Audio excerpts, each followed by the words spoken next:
Hello बच्चों, चलिए प्रश्न देखते हैं। हमारा प्रश्न है प्रोस्थेटिक समूह को परिभाषित कीजिए।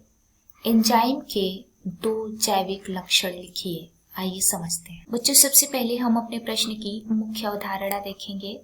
हमारे प्रश्न में पूछा गया है प्रोस्थेटिक समूह को परिभाषित करना है हमें, और एंजाइम के मुख्य दो जैविक लक्षण लिखने हैं।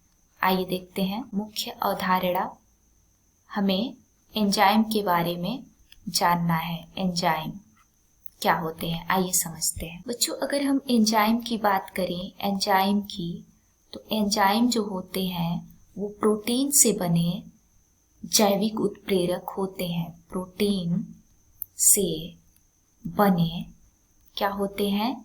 जैविक उत्प्रेरक होते हैं। जैविक उत्प्रेरक। सारे एंजाइम प्रोटीन से बने हुए होते हैं बच्चों, आपको पहले से ही पता है।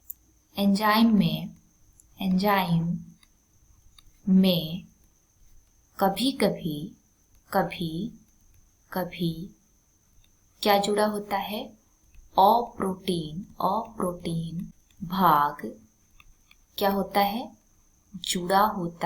जुड़ा होता है। यह अप्रोटीन भाग उत्प्रेरक गतिविधि बढ़ाने का कार्य करता है। क्या बढ़ाता है? उत्प्रेरक गतिविधि। एंजाइम की उत्प्रेरक गतिविधि बढ़ाने का कार्य करता है अप्रोटीन भाग। इसी अप्रोटीन भाग को बच्चों हम प्रोस्थेटिक समूह कहते हैं। क्या कहते हैं?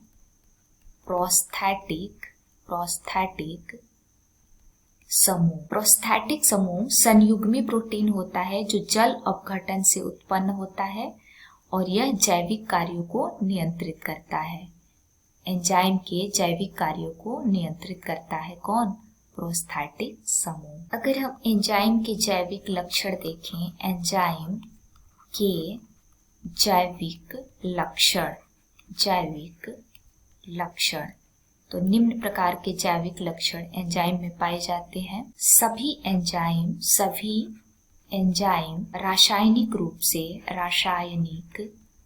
से किसके बने होते हैं? रासायनिक रूप से प्रोटीन के बने होते हैं। प्रोटीन से बने होते हैं। और अगर हम दूसरा लक्षण देखें बच्चों, एंजाइम जो होते हैं वो कोलाइडल प्रवृत्ति के होते हैं। तो आपने प्रोस्थेटिक समूह और एंजाइमों के जैविक लक्षण देखे। उम्मीद है आपको प्रश्न समझ में आ गया होगा। धन्यवाद।